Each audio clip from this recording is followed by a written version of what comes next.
Good morning, students. Hello, this is Jyoti ma'am, your science teacher. I welcomes you all in the online teaching. So, beta, today's topic is about the structure of human heart. Okay, the flow of blood through various parts of the heart. The mechanism we will discuss it today. So, basically, human heart के अंदर क्या होता है? It have four parts. Four parts की अगर हम बात करें तो four chambers बोल सकते हैं हम. ठीक है? That is 1, 2, 3 and 4. The upper ones are called auricles और जो नीचे वाले हैं उनको हम बोलेंगे वेंट्रिकल्स. ठीक है, अब बात आती है लेफ्ट और राइट पार्ट की. ठीक है, तो ये वाला जो पार्ट है बेटा ये आपका क्या है? Left part. जैसे अब बॉडी हमारी सीधी है ना तो उस वे में डायरेक्शन में बताया हुआ है. ठीक है, ये वाला हमारी बॉडी का लेफ्ट पार्ट है और ये वाला हमारी बॉडी का राइट पार्ट है. क्लियर? जब आप सामने खड़े होते हैं तो लेफ्ट पार्ट जो होता है आपका वही ये वाला पार्ट है. ठीक है, क्लियर? सो बेसिकली जो हार्ट होता है वो कहाँ पे होता है? It is situated in the chest cavity. तो चेस्ट कैविटी में just below the rib cage. Rib cage के अंदर ये प्रोटेक्टेड रहता है because it is very internal and delicate organ. So इस वजह से ये रिब केज के अंदर प्रोटेक्ट रहता है. इसका अगर हम साइज की बात करें तो that is all about the fist. ये जो फिस्ट है हमारी इसके जितना होता है. क्लियर? अगर हम वेट की बात करें इट कंटेन्स 300 ग्राम्स. ओके, अगर इसका वेट बात करें मास इसका 300 ग्राम्स होता है. क्लियर? सो अब बात करते हैं इसके इंटरनल स्ट्रक्चर की. तो बेटा ऊपर वाले ऑरिकल्स कहलाते हैं, नीचे वाले जो हैं दोनों वो वेंट्रिकल्स कहलाते हैं. ठीक है, बिकॉज ये लेफ्ट पार्ट है तो ऊपर वाला लेफ्ट ऑरिकल, ये नीचे वाला लेफ्ट वेंट्रिकल, और बिकॉज ये राइट पार्ट है तो ये right auricle and this one is right ventricle. Clear? So अब बात करते हैं ब्लड फ्लो की. तो मैंने जो ये रेड कलर से शो किया हुआ है, ठीक है, this red colour shows the oxygenated blood, the blood which is rich in oxygen. जिस ब्लड के अंदर ऑक्सीजन ज्यादा मिक्स होती है वो होता है हमारा ऑक्सीजनेटेड ब्लड. ठीक है, and the blood which is rich in carbon dioxide उसको हम बोलते हैं डीऑक्सीजनेटेड ब्लड. तो राइट पार्ट के अंदर पूरा deoxygenated blood as you can see circulate हो रहा है. अंडरस्टूड? तो अब होता क्या है बेटा, सबसे पहले ठीक है बॉडी से जो बैड ब्लड है जिसको हम कहते हैं डीऑक्सीजनेटेड ब्लड वो एंटर होता है हार्ट के अंदर. ठीक है, हार्ट रिलैक्स करेगा. जैसे ही ऑरिकल्स रिलैक्स करेंगे, बिकॉज ऑरिकल्स होते हैं रिसीविंग चैम्बर्स. ऑरिकल्स को हम क्या बोलते हैं? Receiving chambers. वो ब्लड को रिसीव करते हैं. देखिए यहाँ पे डायरेक्शन अंदर की तरफ है ना, तो ये रिसीव करते हैं. ठीक है, और जो ये नीचे वाले वेंट्रिकल्स होते हैं इनको हमने लिखा है दे pump blood.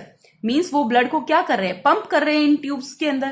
Clear? So auricles are receiving chambers and the ventricles are pumping chambers. ठीक है, इसको आप इस तरह से याद कर सकते हैं, दैट इज AIR.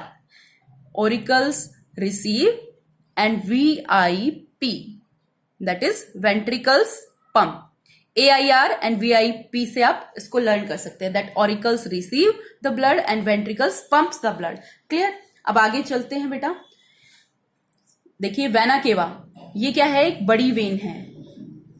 ठीक है, जो दो पार्ट में डिवाइडेड है, ऊपर और नीचे के पार्ट में. वेना केवा क्या करती है? जो डीऑक्सीजनेटेड ब्लड है तो बॉडी के ऊपर वाले पोर्शन से, जो हमारा थोरैक्स रीजन होता है, 3 पोर्शन होते हैं ना हमारी बॉडी के, हमारी पूरी बॉडी 3 भाग में डिवाइडेड है. दैट इज हेड, फिर थोरैक्स एंड नीचे वाला एब्डोमन. ठीक है, तो जो थोरैक्स रीजन होता है ऊपर वाले पार्ट से, वो सारा डीऑक्सीजनेटेड ब्लड जो है, बैड ब्लड, वो कौन लेके आती है? Vena cava. That is a big when. ये बड़ी वेन है, वो ब्लड को लेकर के आती है. जब ऑरिकल रिलैक्स होते हैं तो रिलैक्स होंगे तो प्रेशर क्या हो जाएगा? कम. तो बाहर प्रेशर ज्यादा है जिसकी वजह से ब्लड एंटर हो जाएगा. ठीक है, अब ब्लड आ चुका है हमारा राइट ऑरिकल में. क्लियर? अब राइट ऑरिकल के नीचे बेटा आप देखेंगे कि यहाँ पे 2 वाल्व्स लगे हुए हैं.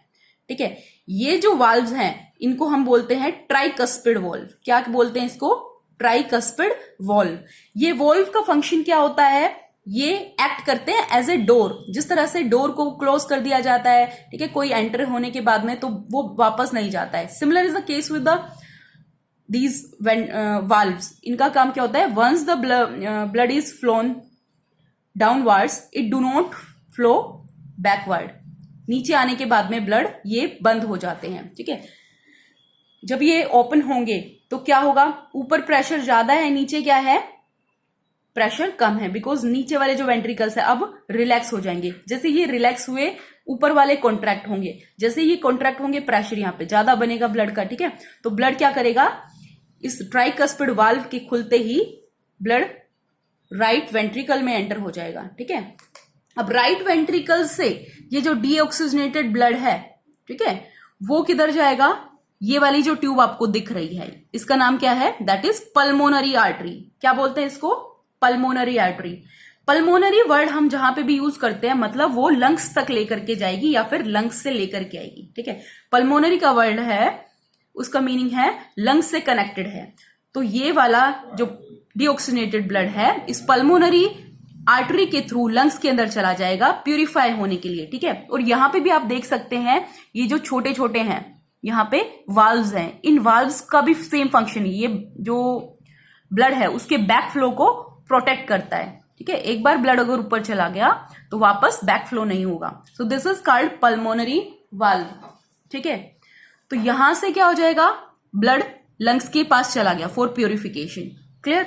अब क्या होगा, लंग्स के अंदर प्यूरिफिकेशन हुआ, लंग्स के अंदर एक्सचेंज ऑफ गैसेस होगा, ठीक है। जो कार्बन डाइऑक्साइड है वो एब्जॉर्ब कर ली जाएगी और ब्लड के अंदर क्या मिक्स हो जाएगा, ऑक्सीजन मिक्स हो जाएगा। फिर कार्बन डाइऑक्साइड हमारे रेस्पिरेटरी ट्रैक के द्वारा बाहर एक्सेल कर दी जाएगी, ठीक है। और ऑक्सीजन इनटेक की जाती है और वो ब्लड के अंदर मिक्स हो जाती है। अब जो ब्लड आया लंग्स से वो क्या हुआ, पूरी प्यूरिफाई हो गया, means that is oxygenated blood, ठीक है। अब जब लंग्स के अंदर प्यूरिफिकेशन के बाद में वो ब्लड इधर आएगा, किधर, जो लेफ्ट ऑरिकल है, ठीक है। ऑरिकल मतलब रिसीविंग चैम्बर। लंग्स से ब्लड यहां पे आया, तो लंग्स से आया इसीलिए इसका नाम है पल्मोनरी वेन। कौन लेकर के आ रहा है, पल्मोनरी वेन, ठीक है।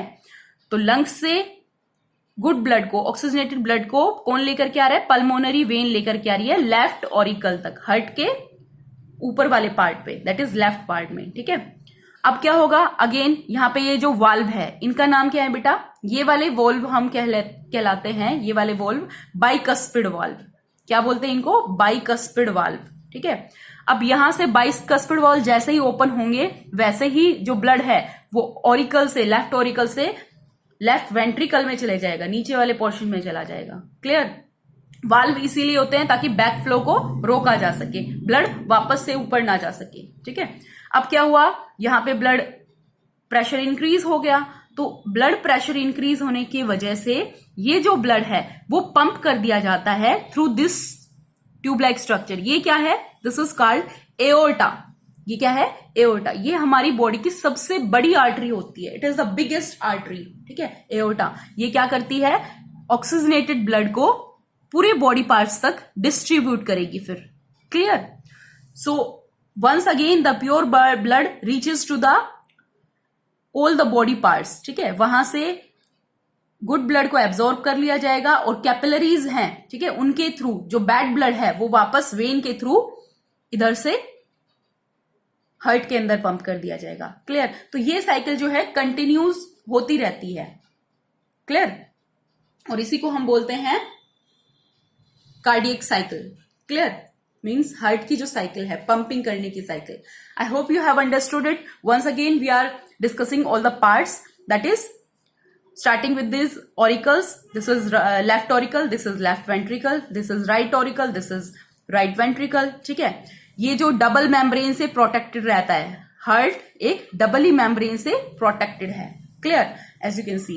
सो अब क्या होगा, नीचे वाला जो ये पार्ट आपको दिख रहा है, दिस इज कॉल्ड सेप्टम। ये क्या है, पूरा सेप्टम है। ये क्या कराता है, ओरिकल्स को, लेफ्ट ओरिकल को राइट ओरिकल से डिस्ट्रीब्यूट करता है, अलग करता है, ठीक है। इसी तरह से नीचे वाला जो पार्ट है वो लेफ्ट और वेंट्रिकल को राइट वेंट्रिकल से अलग करता है। इस ऊपर वाले पार्ट को जो ऑरिकल को अलग करेगा कहेंगे इंट्रा ऑरिकुलर सेप्टम। हालांकि होता तो ये पूरा सेप्टम ही है, बट ऑरिकल्स को डिस्ट्रीब्यूट कर रहा है तो उसको कह देते हैं इंट्रा ऑरिकुलर सेप्टम। और नीचे वाला जो वेंट्रिकल्स को डिस्ट्रीब्यूट कर रहा है उसको हम बोलेंगे intra ventricular septum. What is this, it is septum. ये मसल्स की तरह ही है, ठीक है। अब हार्ट के अंदर कौन सी मसल्स प्रेजेंट होती है, ऑब्वियसली कार्डियक मसल्स, ठीक है, जो कि हमारी विल के अकॉर्डिंग काम नहीं करती, ऑटोमेटिक होती है, क्लियर बच्चों। चलिए, so the next part is this vena cava. Vena cava ऊपर की तरफ से भी है, नीचे की तरफ से है। ऊपर वाली सुपीरियर वेना केवा कहलाती है, नीचे वाली इंफीरियर वेना केवा कहलाती है। क्लियर। उसके बाद अगर बात करें कि ये वाली जो ट्यूब है, this is called pulmonary artery, क्योंकि ये डीऑक्सीजनेटेड ब्लड को लंग्स तक लेकर के जा रही है बेटा, ठीक है, लंग्स से कनेक्ट कर रही है, तो पल्मोनरी वर्ड आ गया। तो अब लंग्स से प्योर ब्लड को लेकर के आ रही है कौन सी, पल्मोनरी वेन। तो ये वाली जो ट्यूब्स है, स्मॉल ट्यूब्स लाइक स्ट्रक्चर, जो हार्ट के अंदर लेकर के आ रही है ब्लड को लंग्स से, वो है पल्मोनरी वेन। क्लियर। और ये वाले इधर वाले वाल्व को हम बोलेंगे बाइकस्पिड वाल्व, इधर वाले जो वाल्व है प्रेजेंट उसको बोलेंगे ट्राइकस्पिड वाल्व। क्लियर। पल्मोनरी जो आर्टरी है उसके अंदर, उस ट्यूब के अंदर भी छोटे छोटे वाल्व्स हैं, एज यू कैन सी, ठीक है, इन वाल्व्स को हम बोलेंगे pulmonary valve. Clear. Similar is the case with this aorta. Aorta के अंदर जो छोटे से डोर लाइक स्ट्रक्चर्स है, वाल्व प्रेजेंट है, that are called aortic valve, that are called aortic valve. Clear? So this was all about the internal structure of heart, and I think I have discussed with you the mechanism of blood flow. ठीक है, ये जो arrows हैं ये आपको show कर रही है कि ब्लड बाहर जा रहा है बॉडी के या फिर हार्ट के अंदर आ रहा है। फॉर एग्जाम्पल वेना केवा से दोनों तरफ से अंदर आ रहा है, ठीक है, इसमें ऊपर के बॉडी पार्ट से, इसमें नीचे के बॉडी पार्ट से। उसके बाद हार्ट का फ्लो होगा फ्रॉम ऑरिकल टू वेंट्रिकल, फिर वेंट्रिकल टू पल्मोनरी आर्टरीज, ठीक है, आर्टरीज से लंग्स के अंदर चला जाएगा। उसके बाद लंग्स से आएगा पल्मोनरी वेन के थ्रू लेफ्ट ऑरिकल में, लेफ्ट ऑरिकल से फिर डाउनवर्ड एरो दिखाया हुआ है लेफ्ट वेंट्रिकल में, लेफ्ट वेंट्रिकल से फिर मूव कर गया किधर, एओर्टा के अंदर, और एओर्टा क्या कर देगी, डिफरेंट बॉडी पार्ट्स तक उसको पास करा देगी। सो इस तरह से एरो आउटवर्ड है। Okay, thank you.